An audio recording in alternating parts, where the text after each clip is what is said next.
عزیزان گرامی، اسلام میں اعمال کی فہرست میں سب سے پہلا نام نماز کا ہے. سب سے پہلی عبادت نماز ہے. اور کبھی کبھی لفظ نماز صلاۃ استعمال کر کے تمام وہ عبادتیں مراد لے لی جاتی ہیں جو انسانی جسم سے متعلق. نماز ہمیشہ سے رہی. حضرت آدم سے پہلے فرشتے نماز پڑھتے تھے. جناب آدم سے لے کے جناب عیسیٰ تک نماز رہی. سرور کائنات نے اپنی امت کے واسطے نماز کا تحفہ دیا. اور ایک مسلمان کی 2 رکعت نماز، صرف 2 رکعت نماز صبح کی جیسے آپ پڑھتے ہیں، نماز کی عظمت دیکھیے گا. سرور کائنات جب معراج میں تشریف لے گئے اور آسمانی عبادتوں کو دیکھا، پلٹ کے آئے تو ان کو سمیٹ کے ایک مسلمان کی 2 رکعت نماز بنا دی. یعنی اگر پھیلے تو آسمانی فرشتوں کی عبادت ہے، اگر سمٹے تو 2 رکعت نماز ہے. بالکل اسی طرح کے جیسے پھیلے تو قرآن ہے، سمٹے تو نقطہ ہے. اسی لیے نماز کو معراج مومن کہا گیا. عزیزان گرامی، انسان اگر فلسفہ نماز سمجھ لے تو کبھی شاید نماز چھوڑے گا نہیں. نماز انسان کو کنٹرول کرنے کا ایک طریقہ ہے. نماز انسان کے دماغ کے غرور کو توڑنے کا ایک وسیلہ ہے. کائنات عالم کا مخلوق انسان، غلاموں کی بستی کا اکیلا آزاد شہزادہ. کائنات عالم میں جو کچھ ہے، جتنے مخلوق ہیں انسان کے علاوہ، سب غلام ہیں. آزاد اکیلا انسان ہے. غلام و آزاد کا فرق بچے نہ جانتے ہو تو بتا دوں. آزاد اپنی مرضی کا مالک ہوتا ہے، غلام آقا کی مرضی پر چلتا ہے، اس کی اپنی کوئی مرضی نہیں ہوتی. کائنات میں جو کچھ بھی ہے، درخت ہوں، جانور ہوں، چاند تارے ہوں، دریا و سمندر ہوں، پہاڑ ہوں، میدان ہوں، جو کچھ بھی انسان کے علاوہ دیکھیں، ہر ایک کا عمل معین ہے. سمندر میں جس وقت ہائی ٹائیڈ ہوتا ہے ہائی ٹائیڈ ہوگا، جب لو ٹائیڈ ہوتا ہے لو ٹائیڈ ہوگا. جب سردی کا زمانہ آئے گا تو سردی ہوگی، جب گرمی کا زمانہ آئے گا تو گرمی ہوگی. آج سن رائز جتنے بجے ہے، ایک آدھے سیکنڈ کے لیے آفتاب لیٹ نہیں ہوگا. مون رائز جتنے بجے ہے، آدھے سیکنڈ کے لیے چاند لیٹ نہیں ہوگا. جن علاقوں میں گیہوں پیدا ہوتا ہے گیہوں پیدا ہوگا، جن علاقوں میں چاول پیدا ہوتا ہے چاول پیدا ہوگا. جن درختوں میں میٹھے پھل نکلتے ہیں میٹھے پھل نکلیں گے، جن درختوں میں کھٹے پھل نکلتے ہیں کھٹے پھل نکلیں گے. معلوم ہے کہ ہر کائنات کا ہر مخلوق اپنے حساب سے سیٹ ہے. انسان کا کوئی بھروسہ نہیں. کون میٹھے سے کھٹا ہو جائے، کون کھٹے سے میٹھا ہو جائے. ہم لکھنؤ کے رہنے والے ہیں اور جتنے یو پی کے رہنے والے ہیں وہ جانتے ہیں کہ یو پی میں جنوری میں سردی ہوتی ہے اور جون میں گرمی ہوتی ہے. جنوری میں سردی ہوتی ہے یو پی میں اور جون میں گرمی ہوتی ہے. لہذا جب ہم یو پی جنوری میں جائیں گے تو سردی کا سامان لے جائیں گے، اور جب جون میں جائیں گے تو ہر کوئی سویٹر اور کوئی گرم کوٹ نہیں لے جائیں گے. اس لیے کہ پاسبل ہی نہیں ہے جون میں سردی کا ہونا. لیکن آدمی کب جنوری سے جون ہو جائے کوئی بھروسہ نہیں. کائنات کا سب سے مغرور مخلوق انسان کسی کو خاطر ہی میں نہیں لاتا. سب سے اونچے پہاڑ کی چوٹی پر اپنا جھنڈا نصب کرایا, سب سے گہرے سمندر کی تہ کی مٹی لے آیا, چاند کو بہت دنوں دیکھتا رہا, ایک دن اس پر ٹہل کے چلا آیا. گھوڑا بڑا قوی جانور ہے, لگام لگا کے چلاتا ہے. اونٹ اس سے بڑا ہے, نکیل پہ چلاتا ہے. ہاتھی اس سے بڑا ہے, نہ لگام ڈالتا ہے نہ نکیل لگاتا ہے, پیر کے انگوٹھے سے چلاتا ہے. شیر طاقتور بہت ہے, سرکس میں کھلونا بنا کے پیسے کماتا ہے اس سے.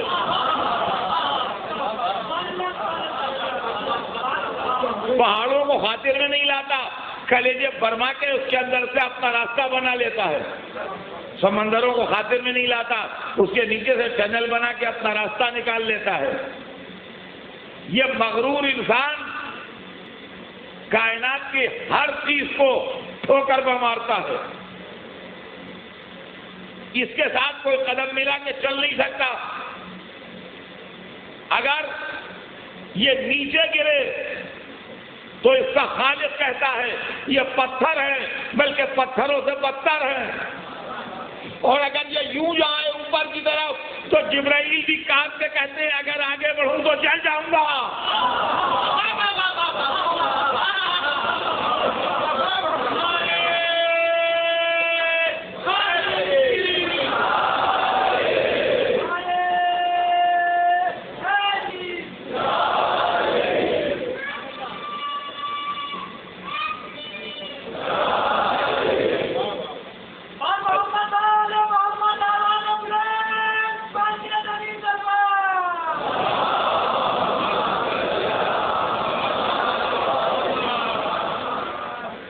اس کے غرور میں, اس کے تکبر میں, اس کی پراؤڈنس نے اس کو غلط راستوں پر ڈال دیا. یہ ظالم بن گیا, یہ قاتل بن گیا, یہ شداد بن گیا, یہ نمرود بن گیا, یہ فرعون بن گیا, یہ یزید بن گیا. یہ انسانوں کا ظلم کرتا ہے اپنے غرور میں. گورا کالے کو کچھ نہیں سمجھتا, مالدار غریب کو کچھ نہیں سمجھتا, جتھے والا اکیلے کو کچھ نہیں سمجھتا, اقتدار والا کمزور کو کچھ نہیں سمجھتا, مرد عورت کو کچھ نہیں سمجھتا. عورتیں مظلوم ہیں جن کے شوہر ان کو ستاتے ہیں اور بیجا طلاق دے کے اپنی زندگی اور ان کی زندگی برباد کرتے ہیں. غریب مظلوم ہیں جن کے اوپر طاقتور ظلم کرتے ہیں. کمزور مظلوم ہیں جن کو ظالم جینے نہیں دیتے. عزیزان گرامی, مذہب کا کام یہ ہے کہ ظلم نہ ہونے دے. مذہب کا کام یہ ہے کہ کمزور کا حق طاقتور سے دلائے. مذہب کا کام یہ ہے کہ شیر اور بکری ایک گھاٹ پانی پئیں. مذہب کا کام یہ ہے کہ کوئی ایک دوسرے کو نہ ستائے. آپ اسلام کا انٹرپریٹیشن بادشاہوں سے نہ لیجیے, آپ اسلام کا انٹرپریٹیشن محمد و آل محمد سے لیجیے. اسلام ظلم کا نام نہیں, عدل کا نام ہے. اسلام دوسرے کو ستانے کا نہیں, دوسرے کے لیے سیکریفائس دینے کا نام ہے. اور فرمایا آپ نے, یہ نماز جو ہے 5 وقت کی, کیا آپ سمجھتے ہیں یہ خالی کوئی رسمی عبادت ہے؟ اس مغرور انسان کو نماز یہ احساس دلاتی ہے کہ اے مغرور, آپے سے باہر نہ ہونا, کوئی تجھ سے بڑا بھی موجود ہے.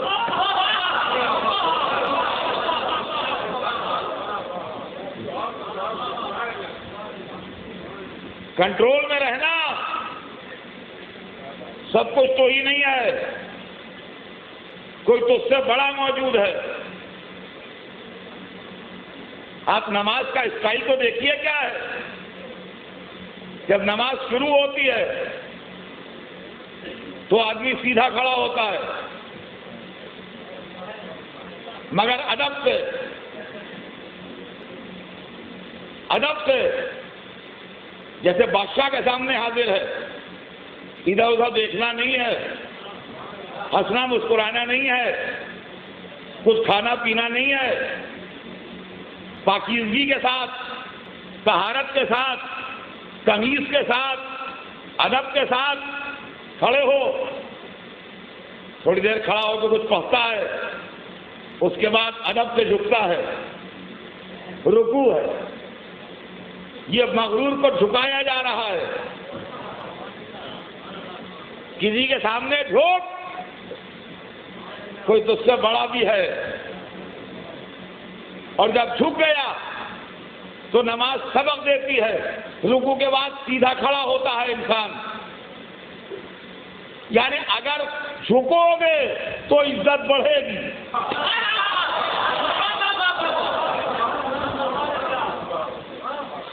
سیدھا کھڑا ہوا، اور جب اللہ نے اس کی عزت بڑھائی تو پھر وہ بندہ اللہ کے حضور میں سجدے میں گیا. عزیزان گرامی، سجدہ غرور شکن عمل کا نام ہے جو غرور کے بت کو توڑ دیتا. یہ انسان کا سر جس کے اوپر کش کر کے وہ تاج شاہی رکھتا ہے اور اپنے کو دنیا کا مالک سمجھتا ہے. نماز اس سر کو خاک پر جھکا دیتی ہے کہ سر وہ عزت دار نہیں ہے جس کا کلاه شاہی کج ہو، بلکہ سر وہ عزت دار ہے جو اللہ کے سامنے خاک پر جھک جائے. اور عزیزان گرامی، یہ بات بچہ جانتا ہے مسلمان کا کہ نماز بہت بڑا ثواب کا کام ہے. لیکن اگر کوئی اکیلا نماز پڑھ رہا ہے تو وہ بھی ثواب ہے، کوئی بری بات نہیں، اچھی بات ہے. لیکن زیادہ ثواب اس میں ہے کہ آپ جماعت سے نماز پڑھیے. ہر مسلمان اس بات کو جانتا ہے کہ نماز جماعت کا ثواب جو ہے وہ فرادہ نماز سے زیادہ ہے. آج سندیش کے اندر راز کیا ہے؟ فرادہ نماز میں غرور کا بت ٹوٹتا ہے، جماعت کی نماز میں غرور کا بت چکنا چور ہوتا ہے. فرادہ نماز میں سر اللہ کے سامنے جھکتا ہے، جماعت کی نماز میں میرا سر آپ کے پیروں کے قریب جھکتا ہے. اور ہمارے آپ نے یہ ہے نماز. والذین یقیمون الصلاۃ. میں بچوں سے، نوجوانوں سے نصیحت کرتا ہوں، کبھی نماز کو ترک نہ کریں. نماز اسلام کا ایک عظیم عمل ہے. کائنات عالم نے سب سے پہلی جماعت کی نماز دیکھی مکے میں. جہاں حضرت ابو طالب بیٹھے تھے، آپ کے پاس کچھ لوگ باہر سے آئے تھے کسی معاملے میں مشورہ کرنے، اس لیے کہ ابو طالب سردار قریش تھے. ان کے پاس دور دور سے لوگ مشورہ کرنے آتے تھے کہ ایک دفعہ سورج ڈھلا اور ان لوگوں نے جو باہر سے آئے تھے دیکھا کہ ایک شخص آن کے اس طرح کھڑا ہوا کہ کعبہ اس کے سامنے تھا. اس کے پہلو میں ایک کمسن لڑکا آگے کھڑا ہو گیا. اس شخص کے پیچھے سر سے پیر تک چادر میں لپٹی ہوئی ایک بیوی کھڑی ہو گئی اور وہ لوگ ایک خاص اسٹائل سے اٹھنے بیٹھنے لگے. مکے میں نئے آنے والوں نے یہ منظر پہلی دفعہ دیکھا. کہنے لگے ابو طالب یہ لوگ کون ہیں، کیا کر رہے ہیں؟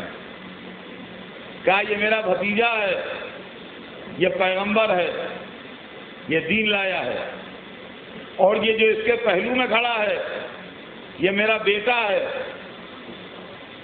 یہ لڑکا جو ہے یہ میرا بیٹا ہے، اور یہ بیوی جو اس کے پیچھے کھڑی ہے یہ اس کی زوجہ ہے، یہ اپنے طریقے پر عبادت کر رہے ہیں۔ تاریخ نے پہلی جماعت جو دیکھی ان میں سرور کائنات تھے، مولا علی تھے، ام المومنین خدیجہ تھی۔ اب لوگ کہتے ہیں ابو طالب اگر مسلمان تھے تو نماز پڑھنے کیوں نہیں لگے؟ ہمیں مسجد میں نماز ہو رہی ہے، انتظام والے باہر انتظام کر رہے ہیں، تو کیا یہ کافر ہیں؟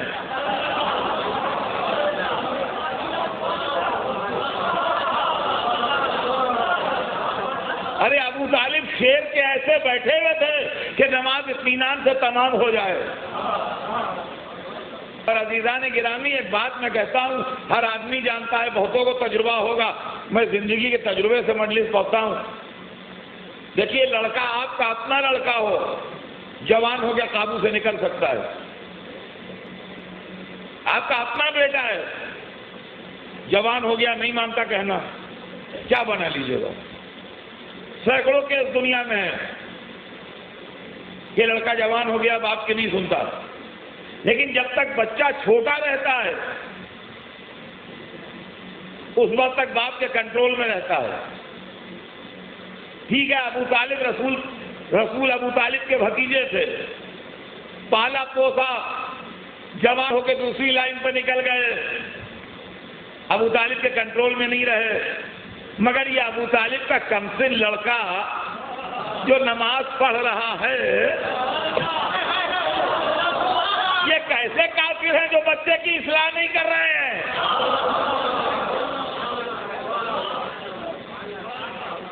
اور علی کے لیے تو سب نے لکھا، علی کے لیے تو سب نے لکھا، کرم اللہ وجہہ کے معنی یہی ہیں کہ اللہ نے ان کے چہرے کو مکرم رکھا، پاکیزہ رکھا۔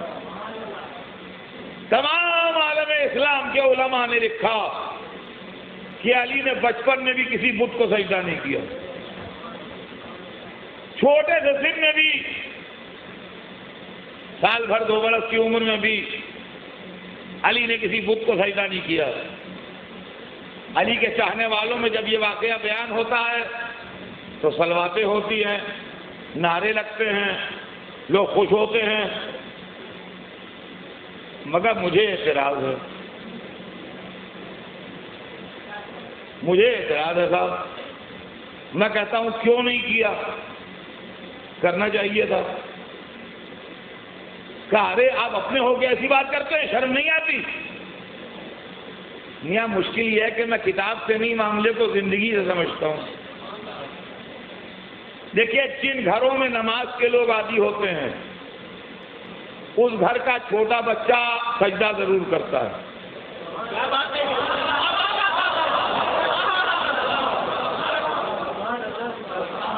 سال بھر کا ہے، 10 مہینے کا ہے،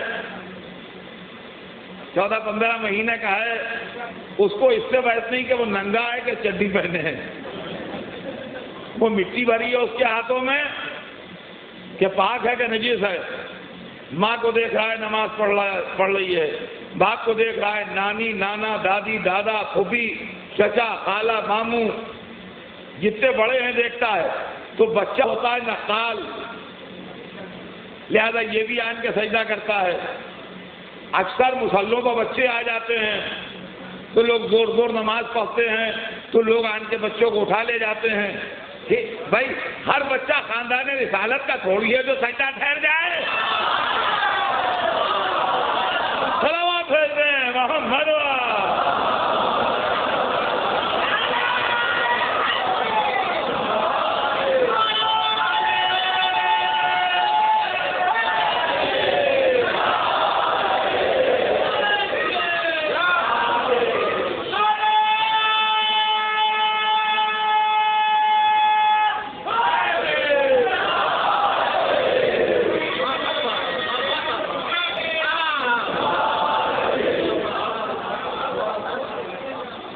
تو میاں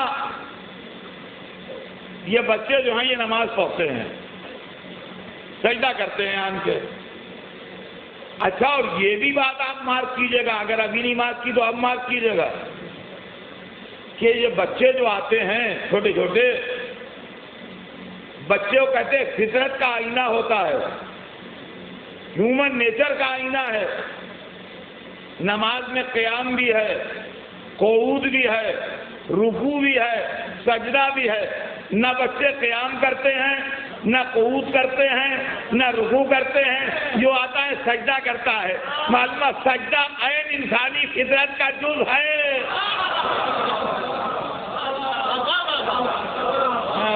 سجدہ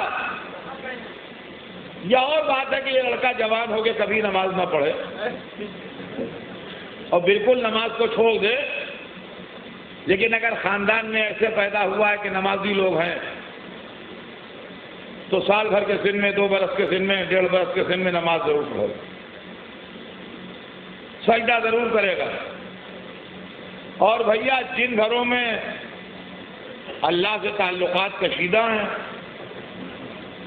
ان کا بھائی چھوٹے صاحب بڑے صاحب میں لڑائی ہے، ان کا ہمارے کیا نماز کا رواج نہیں۔ بچہ کبھی سجدہ نہیں کرے گا، نہ ماں کو دیکھتا ہے، نہ باپ کو دیکھتا ہے، نہ چچا کو دیکھتا ہے، نہ ماموں کو دیکھتا ہے، نہ نانی، نہ دادی، نہ خالہ، نہ پھوپھی ہے۔ یہ ہو سکتا ہے جوان ہو کے نماز شب نہ قضا کرے، مگر بچپن میں کبھی سجدہ نہیں کرے گا۔ سوال یہ ہے، تاریخ جو یہ لکھتی ہے کہ علی نے بچپن میں کبھی سجدہ نہیں کیا، تو 2 باتوں میں سے ایک بات ہے، یا تو علی کے گھر میں بتوں کے سجدے کا رواج نہیں تھا، یا تو علی کے گھر میں بتوں کے سجدے کا رواج نہیں تھا، تو ابو طالب کو مومن کہیے، یا علی بچپن میں جانتے تھے کہ لائق سجدہ کون ہے کون نہیں، تو علی کو امام کہیے۔ صلوات بھیج دیں محمد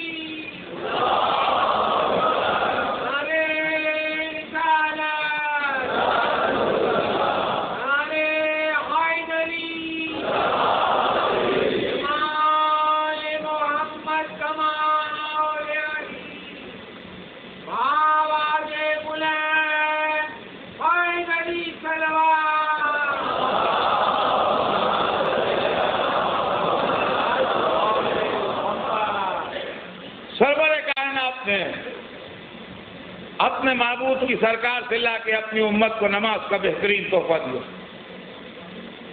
اور اس کے بعد خود نماز اس طرح پڑھی کہ جس کی نماز تھی وہ پکار اٹھا، طٰہٰ مَا أَنزَلْنَا عَلَيْكَ الْقُرْآنَ لِتَشْقَىٰ، اے طیب و طاہر، ہم نے آپ کا قرآن اس لیے نہیں نازل کیا کہ آپ اتنی مشقت میں پڑ جائیں۔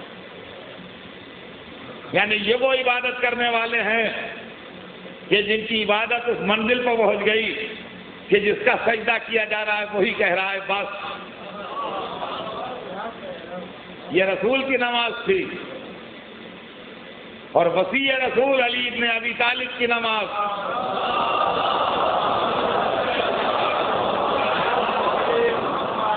جس کا تذکرہ قرآن مجید میں بھی ہے، یقیمون الصلاۃ ومما رزقناہم ینفقون، نماز کو قائم کرتے ہیں اور جو اللہ نے دیا ہے اس میں سے خیرات کرتے ہیں۔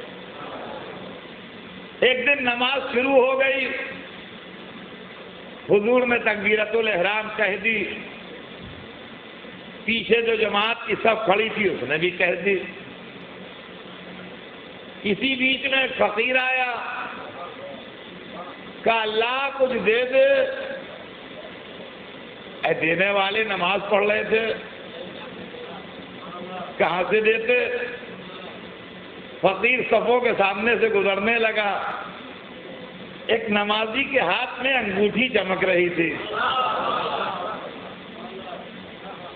اس نے انگشت شہادت اپنی سیدھی کی، سائل اشارہ سمجھ گیا،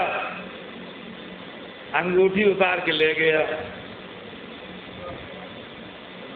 اس لیے کہ پہلے یہ کہتا ہوا جا رہا تھا کہ واللہ تیرے گھر میں مانگا اور کسی نے کچھ نہ دیا،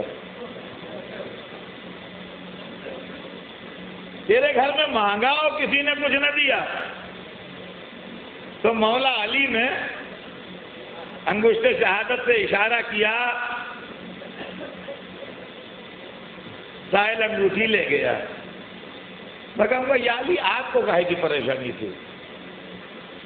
بھائی یہی بات ہے جس پر دنیا جھگڑا کرتی ہے، ہمیں جواب دینا پڑتا ہے. ارے جیسے سب نماز پڑھ رہے تھے آپ بھی پڑھے جاتے. بھائی سوال یہ ہے فقیر میرے گھر پہ آیا ہے،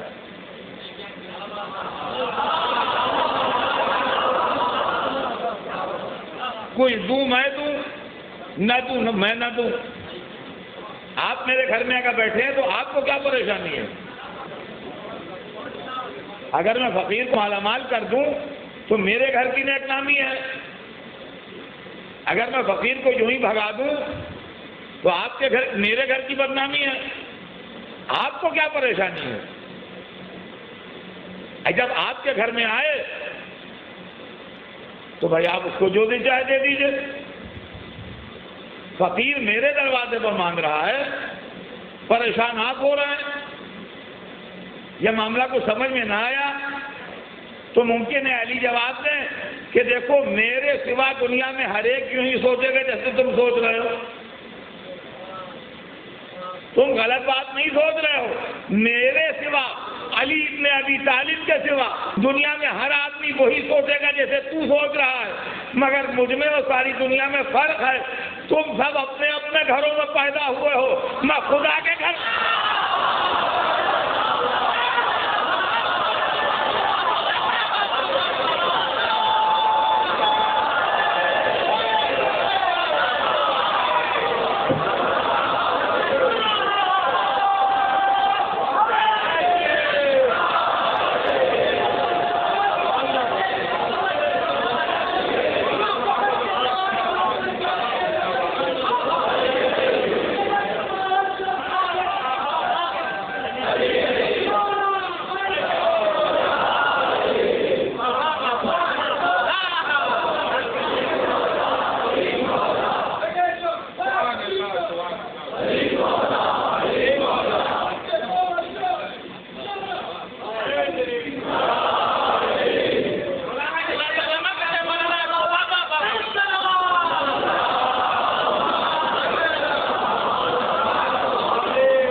تو سنیے گا، سائل انگوٹھی لے گیا، نماز ہوتی رہی یہاں تک کہ نماز تمام ہو گئی. اچھا عطا کرنے والا بھی اتنا عالی ذر. ہم تو اگر ذرا سی نیکی کرتے ہیں تو ڈنڈورا پیٹتے ہیں، بھائی اللہ ہمیں معاف کرے. اگر ایک دن مسجد میں افطاری بھجوا دی تو رمضان بھر پروپیگنڈا ہے. آپ اس دن تھے مغل مسجد میں، دیکھیے وہ کیسی بریانی تھی، وہ میں نے بھجوائی تھی. ارے میں مجھ سے انہوں نے کہا کہ افطاری بھیج دو مسجد میں نے کہا بھائی آپ بریانی پکوا دو بس، اور سیدھا ادھر کی چیزیں نہیں. سال بھر پروپیگنڈا، اتنی سی نیکی کا. ہم میں اور آل محمد میں فرق یہ ہے کہ جب نیکی کرتے ہیں ہم تو ہم بولتے ہیں، اللہ چپ رہتا ہے.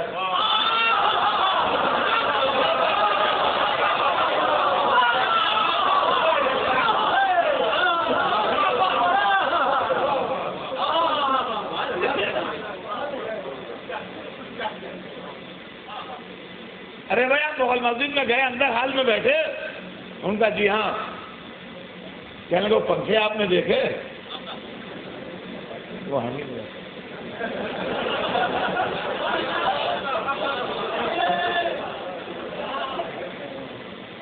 انہوں نے مجھ سے کہا تھا 2-3 لگوا دیے. میں نے کہا 2-3 کیا، بس جتنی ضرورت ہے سب لگوا دو، 6 منٹ میں کر دوں گا. تو ہمارا معاملہ یہ ہے کہ ہم بولتے ہیں قرآن چپ. اہل بیت کا معاملہ تو یہ تھا کہ یہ چپ رہتے تھے، قرآن بولتا تھا. اب انہوں نے انگوٹھی دے دی، کسی نے کہا بھی نہیں. تھوڑی دیر کے بعد آیت نازل ہوئی، انما ولیکم اللہ ورسولہ والذین آمنوا الذین یقیمون الصلاۃ ویؤتون الزکاۃ وہم راکعون. یقیناً تمہارا ولی اللہ ہے اور اس کا رسول ہے، اور وہ صاحبان ایمان جو نماز کو قائم کرتے ہیں اور زکوٰۃ کو ادا کرتے ہیں جبکہ وہ رکوع کر رہے ہوتے ہیں. جبکہ وہ رکوع کر رہے ہوتے ہیں. اب نام تو اس میں آیا نہیں. رسول جب قرآن نازل ہوتا تھا تو ممبر پہ جا کے سنا دیتے تھے. سرکار ممبر پر تشریف لے گئے، کہا کیا ابھی تم لوگوں میں سے کسی نے کچھ خیرات کی ہے؟ تو مجمع خاموش رہا. علی نے کہا ہاں یا رسول اللہ میں نے خیرات کی ہے. کہا کیا خیرات کی؟ کہا یا رسول اللہ ایک سائل آیا تھا، وہ ایسے ایسے کہہ رہا تھا، تو میں نے انگلی سے اشارہ کیا تو وہ انگوٹھی لے گیا. کہا یا علی تمہاری شان میں آیا تھا یہ.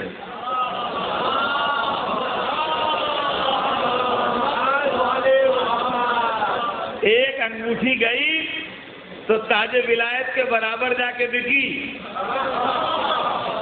ایک انگوٹھی گئی تو تاج ولایت کے برابر جا کے بکی. اب اس کے اندر بیچ میں بڑے بڑے جھگڑے ہوئے. لوگوں نے کہا کہ علی کی نماز ٹوٹی کی رہی، اس لیے کہ جب نماز میں اشارہ کر دیا تو نماز صحیح بھی ہوئی کہ نہیں ہوئی. اب یہ تو اللہ جانے. دیکھیے ہم تو فیصلہ نہیں کر سکتے کہ کس کی نماز ٹوٹی اور کس کی رہی. لیکن اگر ٹوٹی بھی تو جس کی ٹوٹی بھی نماز کو خدا کہتا ہے نماز قائم کرتے ہیں، اس کی ثابوت نماز کیا ہوگی؟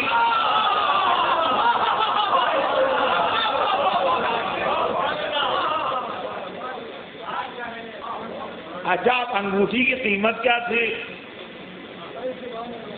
یہ بھی مسئلہ ہے. بھائی سوال یہ ہے کہ اس میں کون سا نگ لگا تھا، کیا چیز تھی. انگوٹھی ایک قیمت کی تو نہیں ہوتی. فیروزہ لگا ہے تو اور قیمت ہوگی، عقیق ہے تو اور قیمت ہوگی، ڈائمنڈ ہے تو اور قیمت ہوگی، روبی ہے تو اور قیمت ہوگی. پھر نگینے کی کوالٹی ہوتی ہے. ایک انگوٹھی 50 لاکھ روپے کی بھی ہوتی ہے، ایک انگوٹھی 1 کروڑ روپے کی بھی ہوتی ہے، اور ایک انگوٹھی $1 ملین کی بھی ہوتی ہے. یہ تو کوالٹی کی بات ہے. اور 10-20 روپے کی بھی مل جاتی ہے بازار میں انگوٹھی، ایسی بات بھی نہیں ہے. تو سوال یہ ہے انگوٹھی کی قیمت کیا تھی، وہ تھی کیا؟ تو جب انگوٹھی پوچھی گئی کہ تھی کیا تو کہا وہ تھی جس پر نقش مہر سلیمانی تھا. یعنی سلیمان کی حکومت جس پر چلتی تھی وہ انگوٹھی تھی. توجہ، سلیمان کی حکومت جس پر چلتی تھی وہ انگوٹھی تھی.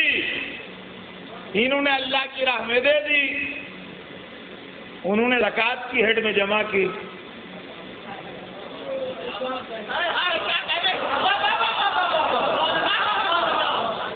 دیکھیے جب آپ پیسہ بھرنے جاتے ہیں تو ایسے کوئی پیسہ نہیں لے لے گا، آپ کی ہیڈ میں جمع کر رہے ہیں.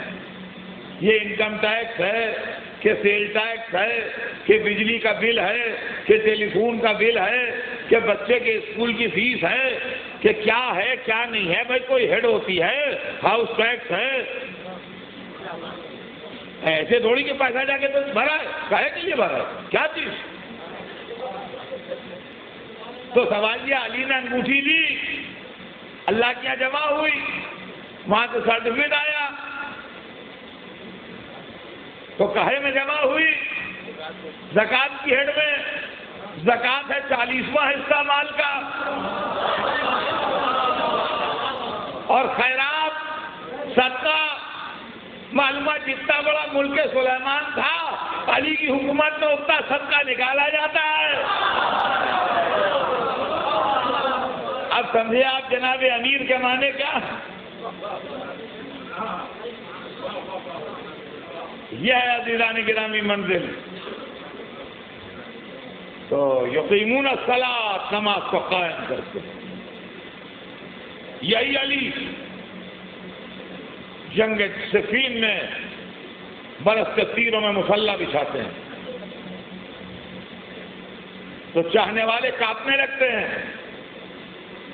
کہا یا علی، میدان جنگ میں مسلح بچھا دیا، چھڑک دیا، تجھے کیا خبر؟ کسی نماز کو قائم کرنے کے لیے لڑائی لڑ رہا ہوں۔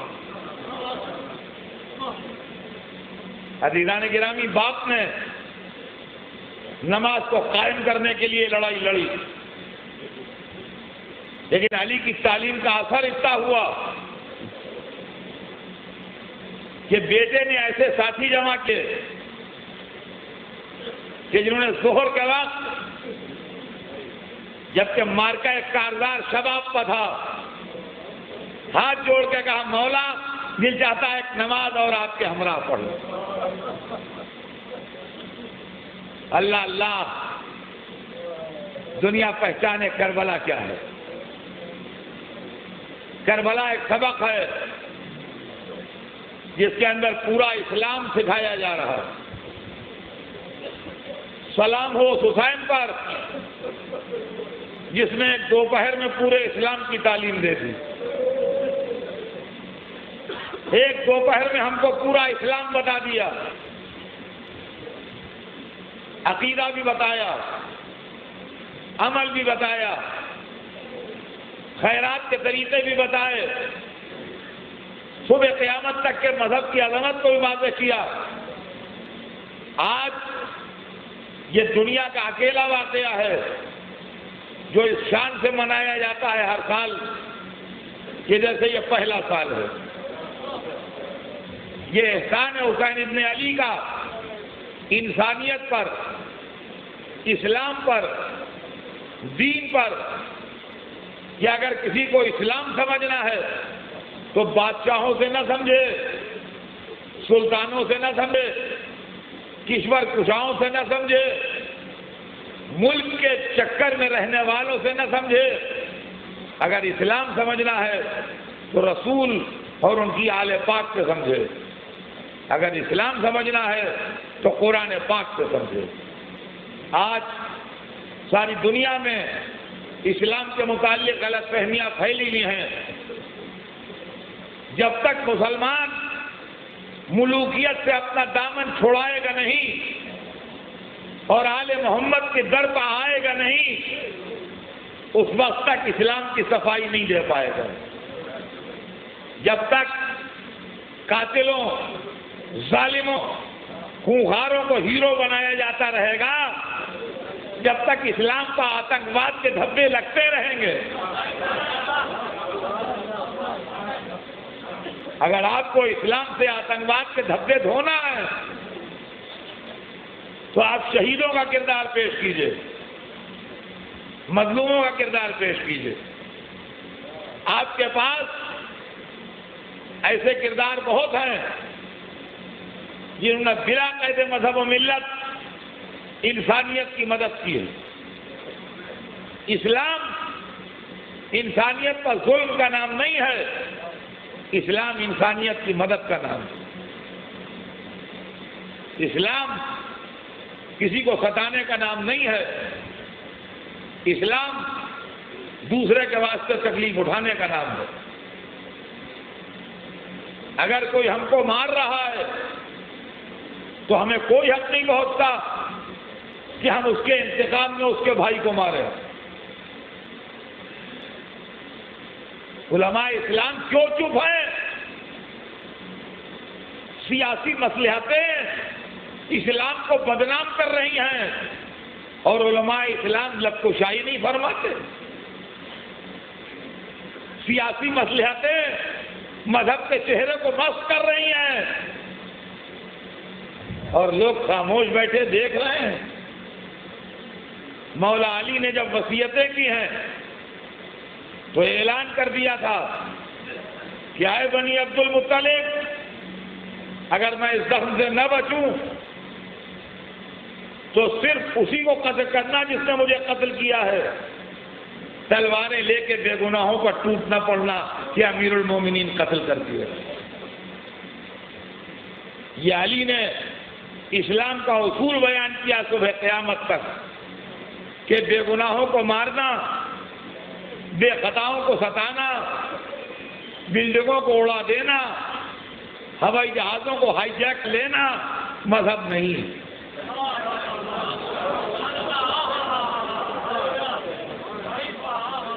آج مجھے ان لیڈروں سے بھی شکایت ہے جو اسلام کو برا کہتے ہیں اور حقائق کی تحقیق نہیں کرتے، واقعات کو صحیح طریقے سے معلوم نہیں کرتے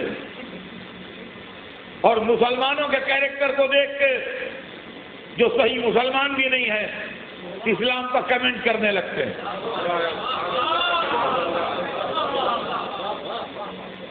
ہمیں ان کی نیت پر شبہ ہیں. اگر ان کی نیت خالص ہے تو وہ اسلام کو قرآن میں دیکھیں، اسلام کو سیرت رسول میں دیکھیں اور ہر شہر میں محرم ہوتا ہے اسلام کو محرم کے آئینے میں دیکھیں.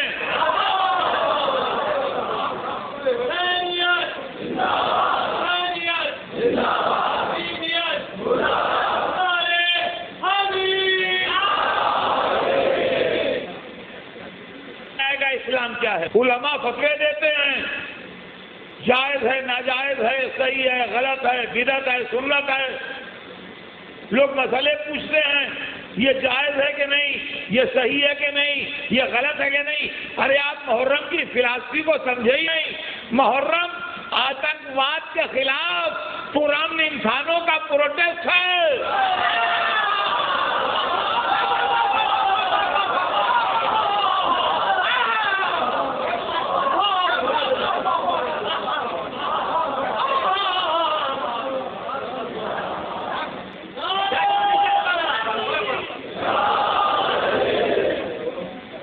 آپ سبیل کے پانی کو سمجھے ہی نہیں.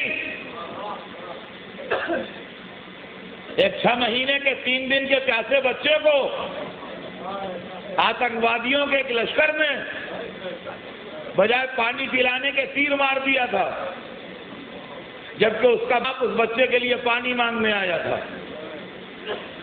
آج یہ سبیلیں جو رکھی جاتی ہیں، جو آپ کو محرم میں جگہ جگہ ملیں گی،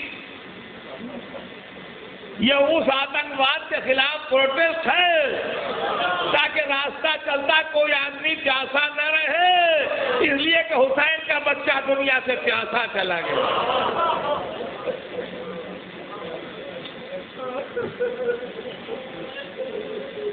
آپ اس کو انسانیت کے پیمانے پر دیکھیے، آپ اس کو کہاں سوچ رہے ہیں؟ عزیزان گرامی، حسین کے چاہنے والے جمع ہیں. حسین کے چاہنے والوں میں مذہب و ملت کی قید نہیں ہے. حسین کے چاہنے والے ہر مذہب میں ملیں گے، عزادار ہر قوم میں ملیں گے. اس ہندوستان کی سماج کی خوبی یہ ہے کہ آپ ہندوستان میں میرے ساتھ چلیے، میں آپ کو دکھاؤں گا کہ پیاسے حسین کے نام پر سبیل رکھنے والے خالی مسلمان ہی نہیں ہیں، ہندو بھی حسین کے نام پر سبیلیں رکھتے ہیں، سکھ بھی حسین کے نام پر سبیلیں رکھتے ہیں، نان مسلم بھی حسین کے نام پر پانی پلاتے ہیں. معلوم مظلومیت کسی ایک مذہب کو متاثر نہیں کرتی، جس کے سینے میں انسان کا دل ہے اس کو متاثر کرتی ہے۔ شب عاشور آ گئی، حسین کی رخصت کی رات، آج کی رات کی رونق دیکھیے، کل کی رات کا سناٹا دیکھیے گا۔ ہماری جانیں قربان ہو جائیں، عاشور کی رات گزر رہی ہے، رات گزری، عاشور کا سویرا ہوا، بازار شہادت گرم ہوا، صبح کی اذان ہوئی، حسین نے اپنے ساتھیوں کے ساتھ فریضہ سحر ادا کیا، شہادت کا بازار گرم ہو گیا، ایک ایک کر کے لوگ جام شہادت نوش کرنے لگے، یہاں تک کہ دوست تمام ہو گئے۔ ظہر کی نماز کے وقت تک تھوڑے دوست موجود تھے، تمام ہو گئے۔ دن ڈھلتا رہا، عزیزوں کے لاشیں آتے رہے، بنی ہاشم کا باغ اجلتا رہا، عقیل کی اولاد کام آئی، جعفر کی اولاد کام آئی، علی کے بیٹے کام آئے، حسن کے بیٹے کام آئے، یہاں تک کہ ایک منزل وہ بھی آئی کہ قاسم کی لاش نہ آئی، لاش کے ٹکڑے آئے، عباس کا خون میں ڈوبا ہوا علم آیا، سکینہ پیاسی رہ گئی، علی اکبر سینے میں برسی کھا کے اس طرح آئے کہ بوڑھے باپ نے جوان بیٹے کی میت اکیلے اٹھائی۔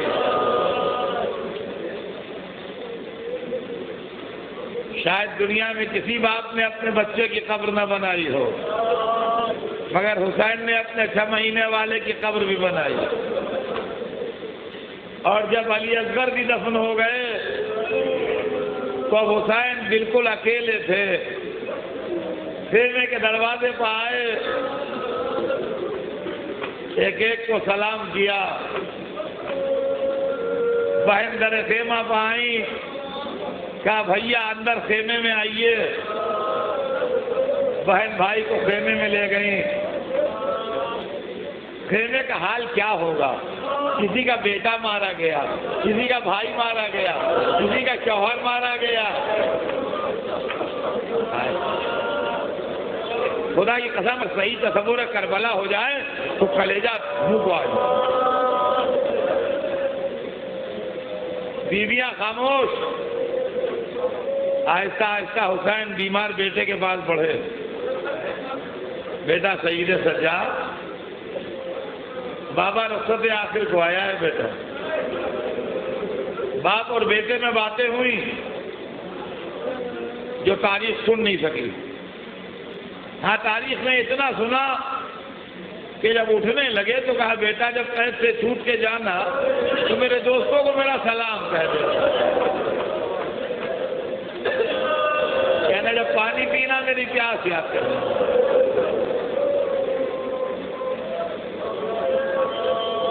اب آگے بڑھے، بہن کو قریب بلایا، کہا بہن پرانے کپڑے نکال دو مجھے۔ واقف اسرار مشیت بہن کانپ گئی، سمجھ گئی بھائی اپنا کفن مانگ رہے ہیں۔ اللہ نے جس کے لیے جنت سے کپڑے بھیجے تھے وہ اللہ کی سرکار میں واپس آنے کے لیے کپڑے بدل رہا ہے۔ حسین نے پرانا لباس بے وطن کیا، اب جانا چاہتے تھے تو زینب سامنے آئی، بھیا یہ سیدانیوں کی ایک آرزو ہے، پوری کر دیجیے۔ کہا کیا تمنا ہے بہن؟ کہا یہ آخری بار آپ کی زیارت کرنا چاہتی ہے۔ کہا بہن تو کر زیارت کریں گی؟ کہا بھیا ایک حلقہ بنا لیں گے، آپ اس کے بیچ سے گزر جائیے، یہ دل بھر کے آپ کو دیکھ لیں گی۔ کہا اچھا بہن مجھے منظور ہے۔ اے لیجیے، بے کس سیدانیوں نے حلقہ بنایا، حسین حلقے میں آئے، یہ لیلا ہے جس کا 18 برس والا مارا گیا، یہ ام فوا ہے جس کا بیٹا ٹکڑے ہو گیا، یہ رباب ہے جس کا 6 مہینے کا بچہ نہ پلٹا،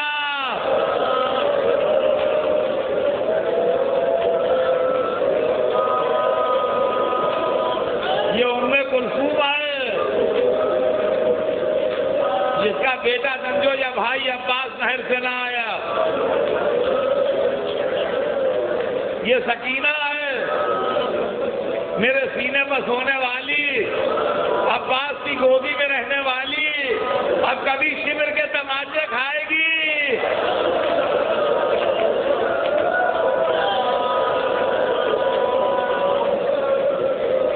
کبھی خولی کے رضیانے کھائے گی۔ یہ سامنے میری ماں کی جانشین زینب کھڑی ہے، فاطمہ زہرا کی نائب، رسول اللہ کی نواسی، تھوڑی دیر میں اس کے سر پر بھی چادر نہ ہوگی۔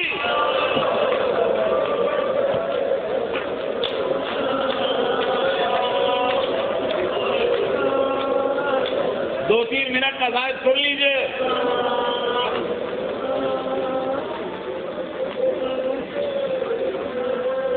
اب ماما ہاتھوں کا لیا، کہا ایسا ہے نہیں، میرے غم میں صبر دے دے، ہلکا ٹوٹ گیا۔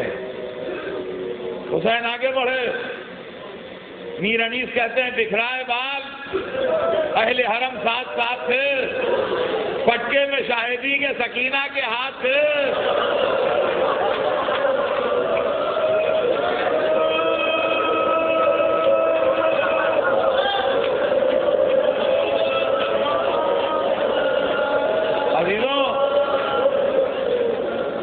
حدیث میں ہے کہ کربلا میں حسین کی 7 بہنیں تھیں، 2 سگی بہنیں تھیں معصوم عالم کی بیٹیاں، جناب زینب و جناب ام کلثوم، اور 5 بہنیں تھیں مولا علی کی بیٹیاں تھیں، وہ جناب سیدہ کی بیٹیاں نہیں تھیں مگر مولا علی کی بیٹیاں تھیں، تو حسین کی بہنیں تھیں، اور اتنی چھوٹی تھیں حسین سے کہ بیٹیوں کی طرح انہیں پالا تھا۔ روایت بتاتی ہے حلقے سے لے کے در خیمہ تک یوں گئے ہیں کہ 7 بہنیں گلے میں باہیں ڈالے ہوئے، واہ محمد واہ علیہ۔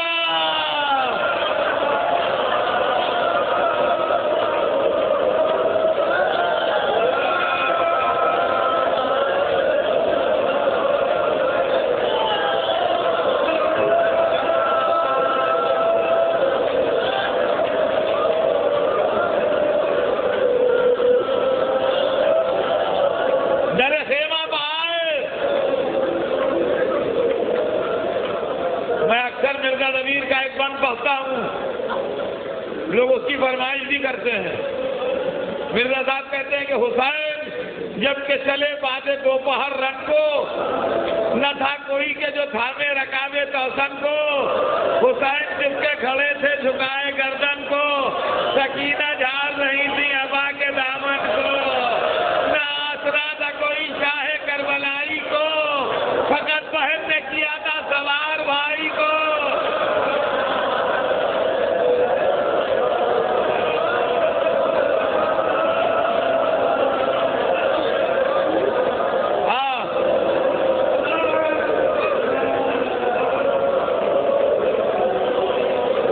سر جھکائے رہوار کھڑا تھا، سکینہ پیروں سے لکھتی، کہا بابا جا رہے ہیں تو مجھے نانا کے روضے میں پہنچا دیجئے۔ بیٹی کو گود میں لیا، آخری بار پیار کیا، کہا یا بنیا لو ترے کل قتال نام، اے بیٹا اگر ممکن ہوتا تو ایسا کرتا۔ یہ کہہ کے سکینہ کو اتارا، زینب